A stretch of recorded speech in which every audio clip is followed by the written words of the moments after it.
예, 에베소서 2장 14절 막힌 담을 모두 허시고 그 의미를 가지고 오늘 이 2021년 6월 23일, 6월 17일 말씀을 나눠보겠습니다. 예, 다 같이 성경 봉독하겠습니다. 에베소서 2장 14절.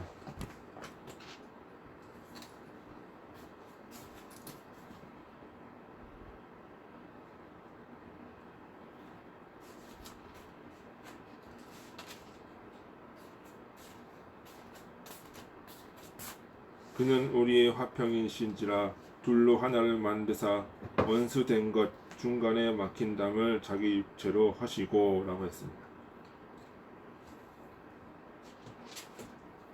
죄송합니다. 이게 지금 오전에 녹화를 하다가 지금 방송이 장비가 저희가 조금 안 좋은 게 있어서 그 녹화를 중단하고 설교 본문만 오늘 다시 한번 녹음을 하겠습니다. 그 점 우리 양해해 주시기 바랍니다. 자, 보면 우리가 이 막힌 담을 모두 하셨다. 이 담이라고 하는 얘기가 여기 나와 있어요. 이 담. 그러니까 이게 지금 우리 한반도가 지금 분단이 돼 있죠. 그죠? 그럼 이 분단된 이 상황에서 지금 이 하나의 그 담이 그어지는 거예요. 선이 그어져 있는 거예요. 지금 휴전선이라고 하는. 그러면 이 휴전선이 처음에 그어질 때는 이것이 이렇게 고착이 될 거는 생각을 못했어요. 처음에 미군이 들어오고 소련군이 들어오고 했을 때 무엇이었냐면 여기에 있는 일본군을 무장 해제시킨다는 목적으로 들어왔어요. 그런데 처음에는 그렇게 들고 갈라서 이렇게 38도선의 경계로 소련군이 주둔하고 미군이 주둔하면서 이게 무엇이 발생이 되냐면 서로의 사상이 다른 사상이 들어와요. 북한에는 소련을 중심으로 한 공산주의 사상, 남쪽에서는 미국을 중심으로 한 자유민주주의 사상이 같이 들어와요. 그러니까 처음에는 이 두 군대가 와가지고 일본군을 무장 해제시키면 바로 이렇게 통일이 될 줄 알았어요. 근데 그것이 이 사상적으로 굳어지게 되니까 서로 완전히 다른 원수가 되어버리는 거예요. 그럼 그 원수된 과정 속에서 뭐가 나요? 6.25가 터져요. 서로 죽고 죽이는 그 살상의 현장이 나온 거예요. 이 6.25가 터졌다고 하는 거는 이건 정말 씻을 수 없는 싸움이 된 거예요. 단순히 동족 상잔이 아니고 소련을 중심으로 한 공산주의 세력과 미국을 중심으로 한 자유주의 세력이 한반도에서 맞붙은 거예요. 이것으로 인해서 결국 이 두 사상이 두 이데올로기가 한반도에서 터지면서 죽기 살기 싸운 거예요. 이제 이 6.25의 그것이 이제 우리 민족의 하나의 상처로 나오게 되는 거죠. 그러면 그 지금의 휴전선이라고 하는 것은 그 선이 의미가 있는 것이 아니라 각자의 생각, 사상, 어떤 이데올로기가 이 선을 만들어낸 거죠. 그러니까 이것은 국가적인 문제이기도 하지만 우리 개인적으로도 그런 갈등들이 있다는 거예요. 문제는 뭐냐면 그 갈등 속에서 새로운 가치와 새로운 진리를 창출해내면서 이것이 같이 하나로 되어지는 거예요.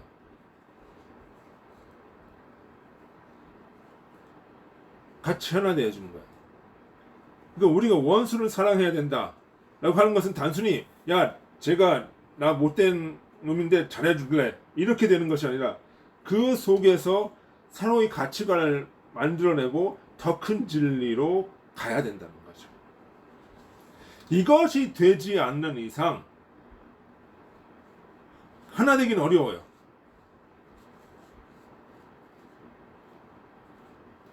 그것이. 그러니까 우리가 지금 남북이 대치되고 있는 이 상황 속에서도 뭐예요? 서로가 이 새로운 가치를 만들어내야 되는 거예요.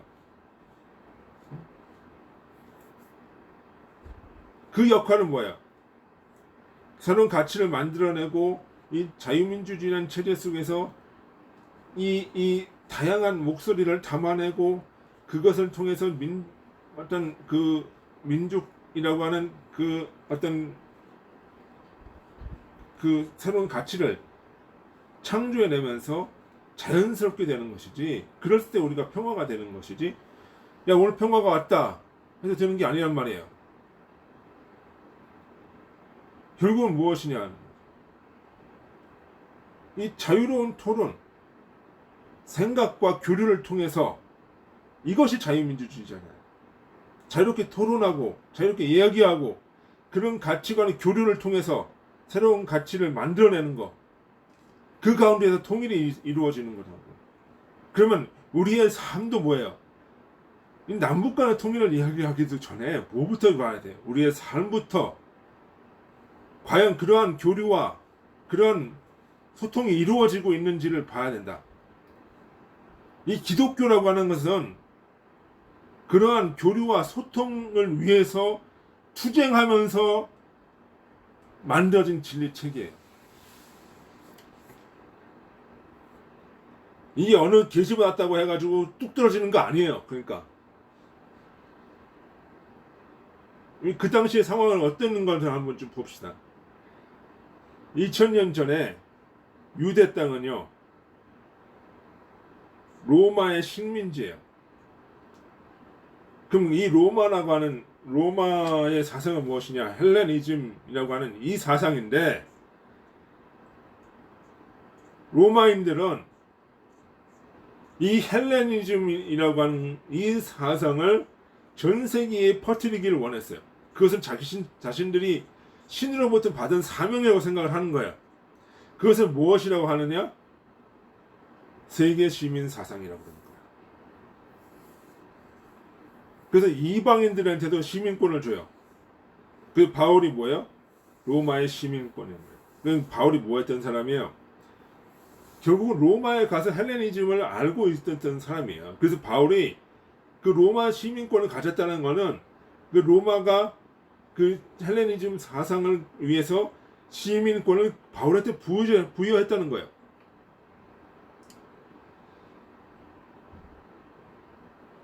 그래서 우리가 좀 생각을 해보면 바울 다메섹에서 이 뭐 환상을 보고 꼬꾸라져서 뭐 주님을 만났다라고 걸 생각을 해보면, 물론 저는 그래 이게 진짜 무슨 환상을 봐가지고 꼬꾸라졌을 수도 있을지도 모르겠지만, 그 의미가 무엇이냐면 다메섹이라는 데가 헬레니즘이 굉장히 꽃을 피웠던 시리아의 수도로서 그것이었단 말이에요.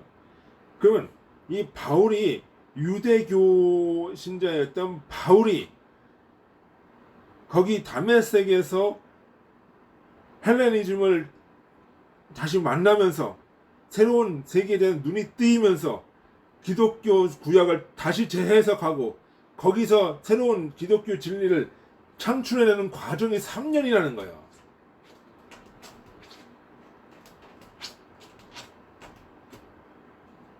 거기서 뭐 아나니아가 뭐 만들어준 여러 가지 역사적 사건들도 있고, 그것이 다메섹 사건이에요. 그냥 이것이 하다가 갑자기 빛을 봐갖고 쓰러져가지고 그 진리를 깨달았다, 예수를 봤다라고 얘기하는 것이 아니라, 예수는 뭐예요? 진리잖아요. 그러니까 진리를 깨달았다는 것을 그렇게 표현했을 수도 있다는 거예요. 실제로 그 당시 다메섹이라는 것은 헬레니즘이 있었고, 기독교회가 거기서 핍박하러 가는 과정이었고, 그 과정에서 사상의 변화를 겪었다는 것이 바로 바울이에요.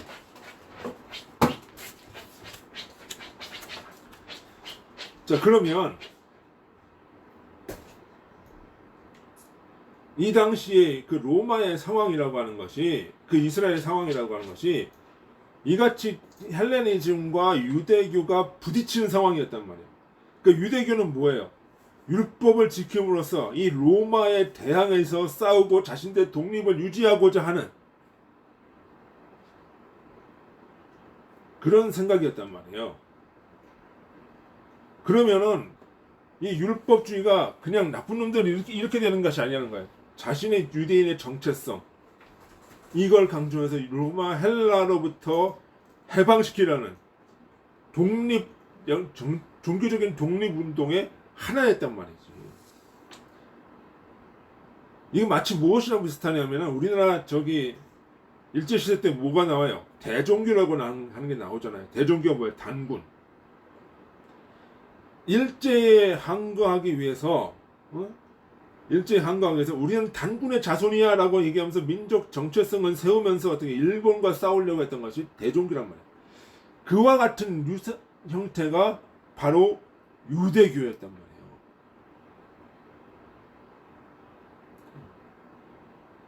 그러면 우리 좀 생각을 해봐야 되는 것이, 그러면 지금 우리가 일본 사람들 되게 싫어하잖아요. 그와 더한 것이 바로 뭐예요? 유대교가 유대인들이 로마인을 대한 것이었어요. 이 400년을 놓고 싸우는 거야. 400년 동안. 이 싸움이 어떻게 치열해졌는지 한 가지 얘기를 해주면 마사다 전투라는 것이 있어요. 그 유대인들이 무장투쟁을, 한쪽으로는 종교적인 독립운동을 하면서 또 다른 한쪽으로는 무장투쟁을 해요. 열성당원 뭐 이런 사람들, 그 무장투쟁을 하는데 마사다 지역에서 로마군과 맞붙어요. 근데 이 로마의 군대가 이 마사다에 있는 유대인을 치려고 로마 10군단이 내려와요. 이 로마 10군단이 무엇이냐면 황실 친위대예요. 황실 친위대가 직접 내려왔단 말이에요. 요즘으로 말하자면 미국의 특수부대, 뭐 델타포스, 뭐 이런 부대들이 내려왔단 말이에요. 이 마사다라는 지역에서 완전히 이스라엘 그 무장투쟁 세력들을 전멸을 시켜요. 어린아이, 부녀자 다 죽여버려요. 그러니까 이 로마는 어떻게 되냐면 무장 항일 독립 투쟁은 용서를 안 하지만 종교적인 거는 그대로 놔뒀단 말이에요. 그러면서도 감시는 계속하는 거예요. 그런 관계가 400년 동안 지속돼.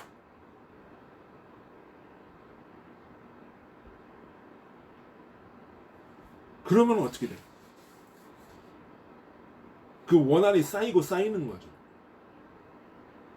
그러니까 어떻게 사마리아, 그 헬레니즘이 융성했던 사마리아는 아예 보지도 않고 가는 거예요. 사마리아가 실제로는 그 촌동네가 아니에요. 그 헬레니즘이 그 이스라엘로 들어오는 굉장히 큰 도시고 부유한 도시예요. 근데 이제 성서에서 사마리아를 얘기할 때 예루살렘이 중심이다 보니까 굉장히 외지고 낙후되고 우상의 창고라는 그쪽으로 이렇게 묘사가 되지, 실제적으로 보면은 그렇지가 않은 거란 말이에요.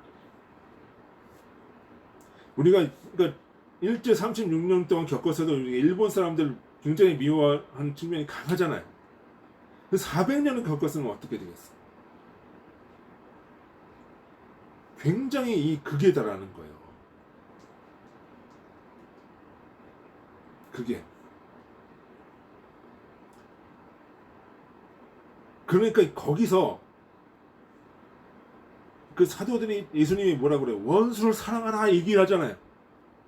이게 단순히 원수를 사랑하라는 얘기가 그래 너 미워서 미운데 내가 사랑 잘해줄게 뭐 이런 얘기가 아니라는 거예요.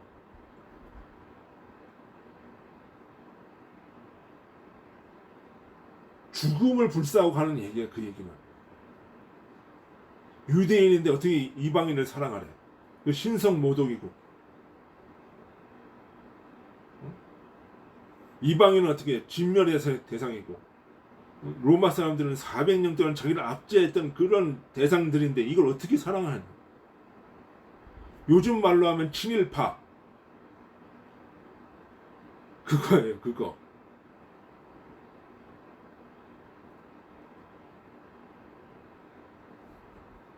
이게 쉬운 얘기가 아니라니까. 지금 우리가 쉽게 들어도 그 당시의 상황을 보면은 쉽게 할 수 있는 얘기가 아니에요.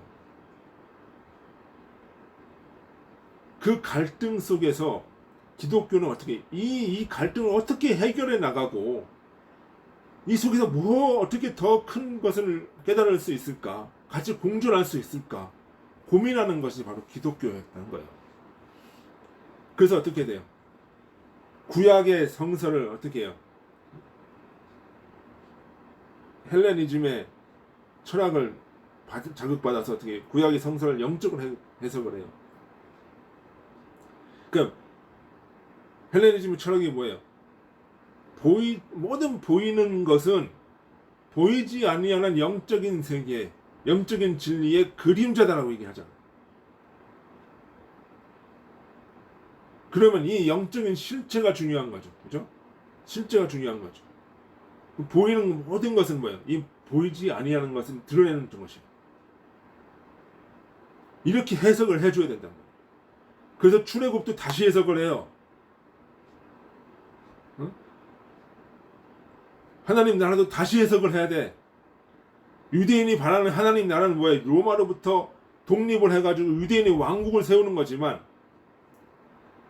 기독교가 말하는 하나님 나라는 어떻게 해요? 저 영원한 천국의 진리가 이 땅에 드러나는 거. 이렇게 내 마음속에 영적인 진리가 내 마음속에 드러나는 거. 가나안은 뭐예요? 이것은 천국의 그림자고 애굽은 뭐예요?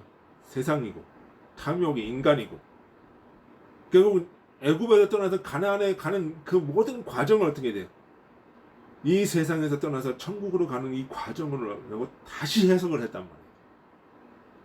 사실 다시 해석이 된 게 아니라 구약에 그런 내용이 있는데 이 점을 부각시키면서 새로운 게 깨달은 거죠.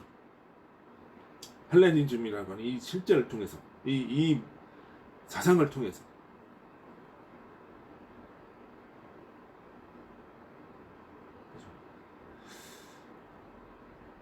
그렇게 생각을 하고 그렇게 다시 진리의 진보를 이루어보니까 어떻게 돼? 그 속에서 헬레니즘과 유대가 공존이 되는 거예요.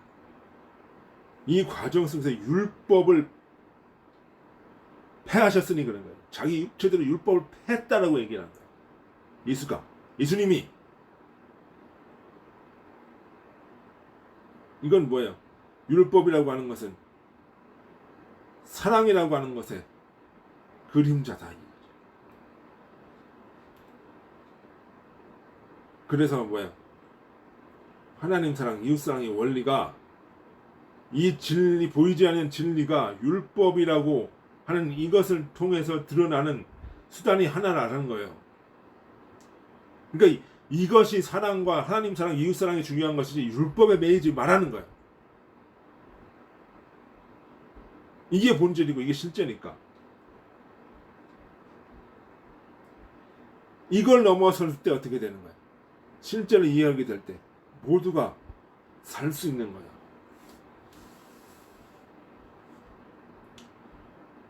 그러면서 어떻게 해요?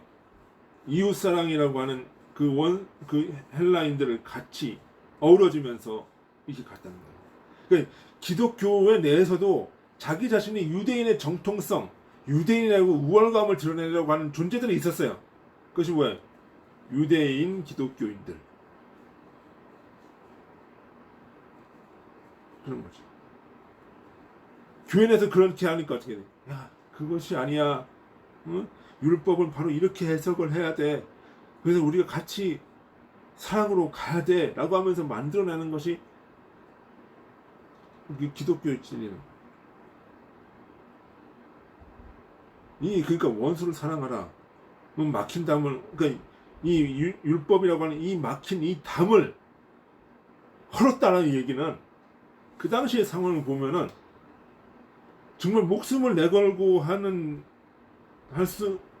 걸어야 하는 그런 이야기들이에요. 그냥 쉽게 우리가 문자적으로 봐서 그렇지 쉽게 할 수 있는 얘기가 아니라는 거예요.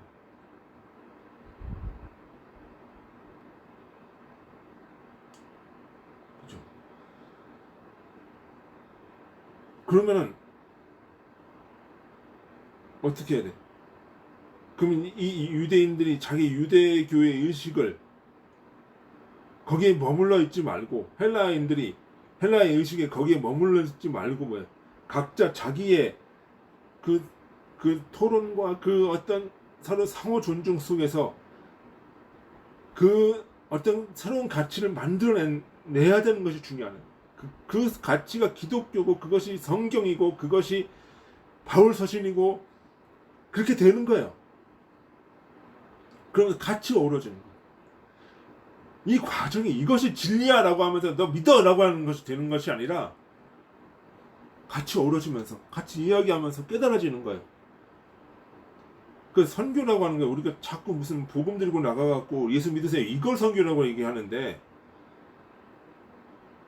선교라는 건 그런 게 아니에요. 우리가 이방 종교도 접해봐요. 이방의 사상도 접해봐. 그러면서 막 이야기를 하고 토론도 하고 막 그래. 그러다 보니까 성경에 모르는 새로운 가치들이 눈에 들어와요. 그러면서 어떻게 돼? 더 깊은 깨달음을 갖게 되는 거예요. 이게 선교예요. 이게.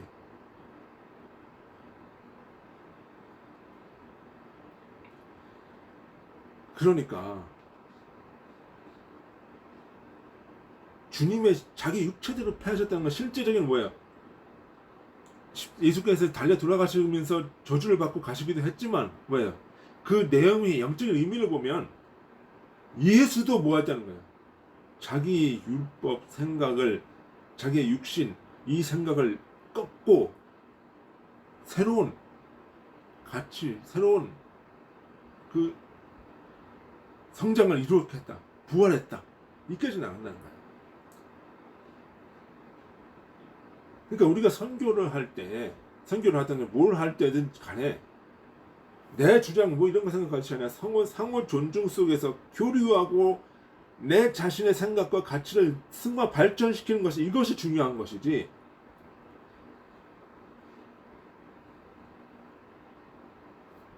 누구 정죄하고 누구는 옳다 그런 얘기를 하는 게 중요한 것이 아니라는 거예요. 우리가 교회 속에서도 마찬가지예요. 교회 속에서도 뭐예요? 저 사람 틀린 것 같아. 아니야. 그렇게만 생각을 할 것이 아니라 터놓고 이야기하고 그 속에서 어떤 가치를 창조해내는 이것이 중요한 거다. 그 공동체가 바로 기독교고 그 공동체가 바로 그 과정에 쓰여진 것이 바울 서신이고 그런 것이다. 이 서신, 이 교리들이, 이 서신들이 쓰여지는 과정 속에서 이것이 되어져가는 과정 속에 수많은 사람들이 죽어요. 수많은 사람이 죽는다니까요. 이 진통의 이 과정, 이 진리가 깨어져 나가고, 진리가 나 자신이 깨어져 나가고, 새로운 발전이 일어나는 것. 그것은 내가 죽는 거예요. 죽어야 부활이 되는 거예요. 그것이 역사 속으로도 뭐예요? 실제적으로 사람들이 죽어나가는 거예요. 왜? 그래야 진리가 더 큰 진리가 오니까.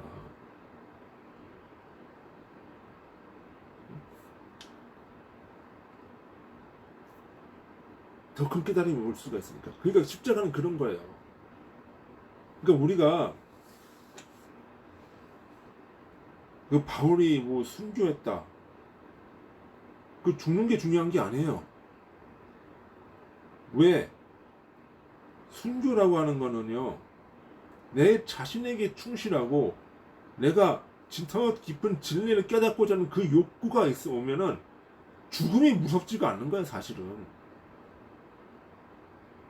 그러다 보면 그렇게 가게 되는 거야. 그렇게 되는 거예요. 그 순교하는 것 자체도 그렇게 중요한 게 아니고 중요한 건 뭐예요? 내가 깨달아 가느냐. 그것이 중요한 거예요. 내 이웃을 사랑하면서 더 큰 것을 발전해 나가네. 그러니까 여기에서 제가 얘기하는 것은 자유민주주의적 가치라고 하는 것이 중요한 거다. 우리가 민주주의 하는 건 뭐예요? 나와 다르는 거를 핍박하지 않아. 서로 자유롭게 이야기할 수 있어. 그러다 보니까 새로운 가치를 만들어내. 그러면서 그래서 역사의 진보라고 하는 것이 바로 그런 거예요.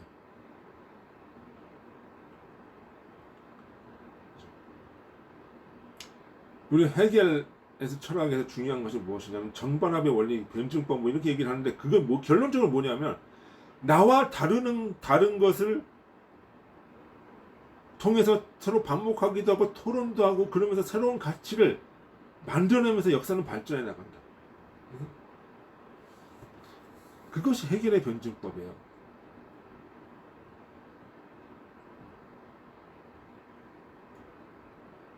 그렇기 때문에 기독교는 바로 그런 종교이기 때문에 자유민주주의의 씨앗이 될 수 있는 거예요.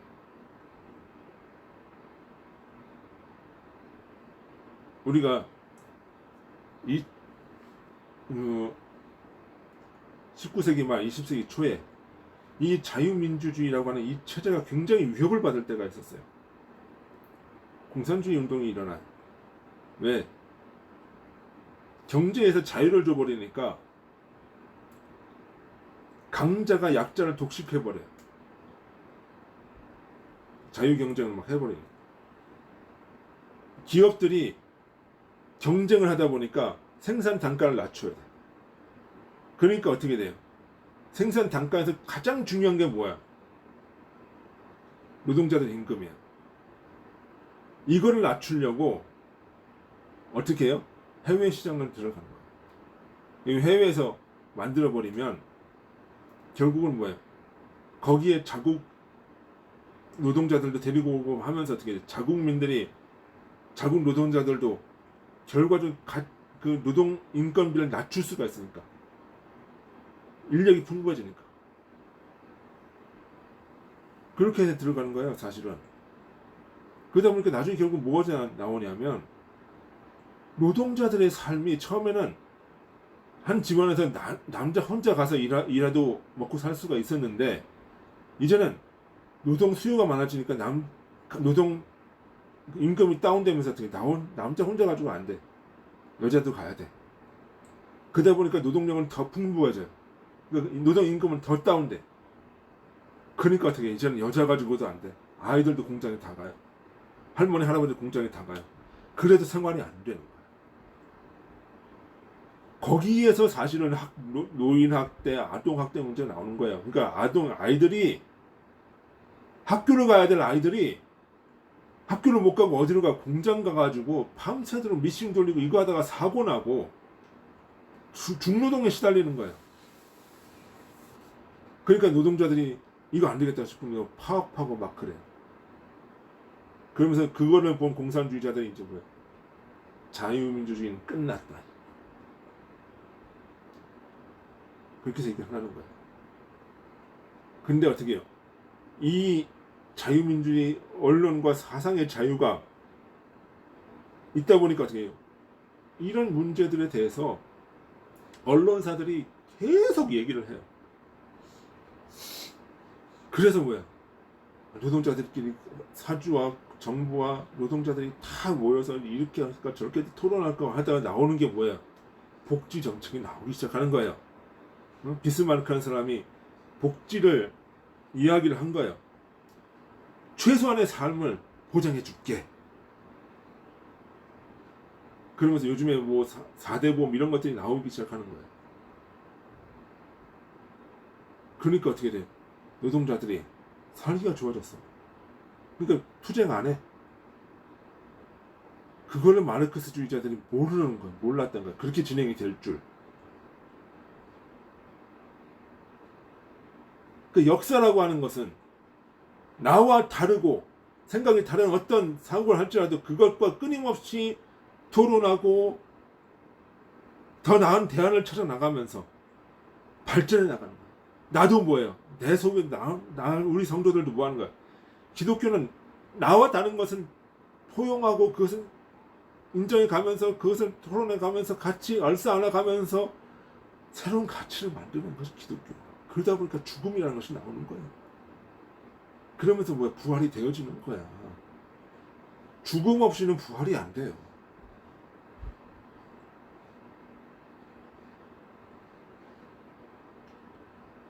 그것이 기독교예요. 그럼 오늘날 기독교는 뭐 해야 돼? 그렇게 너희 초대교회에서 했던 것처럼 너희도 지금 그렇게 하라는 거야. 해야 된다는 거야.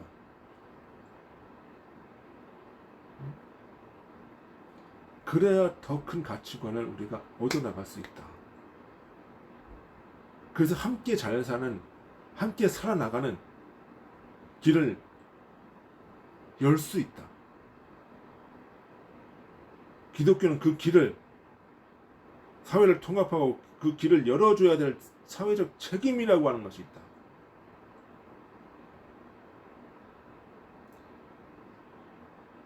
그러면 이게 뭐야?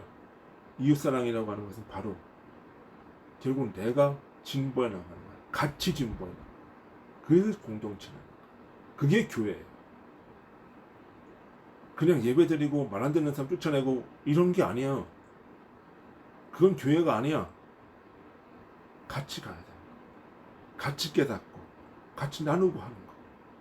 그러면서 같이 성화의 길을 가는 거. 그것이 그러면서 더 깊은 진리로 나아가는 거. 그것이 기독교의 본질이라는 거. 성서의 본질이라고 하는 거. 이것은 우리가 깨닫고 더 큰 진리로 우리를 확대해 나가는, 발전해 나가는 것이 중요하다. 그것이 오늘 이 막힌 담을 허시고의 의미라는 것을 우리가 알아야 합니다. 다 같이 오늘 그 말씀 내용을 기억하면서 기도하시겠습니다. 하나님 아버지 참 감사합니다. 아버지께서 오늘 깨닫게 하셨으니 이 말씀대로 살아갈 수 있도록 아버지 인도하소서. 예수님의 이름으로 기도드리나이다. 아멘. 오늘 강론을 마치겠습니다. 안녕히 계십시오.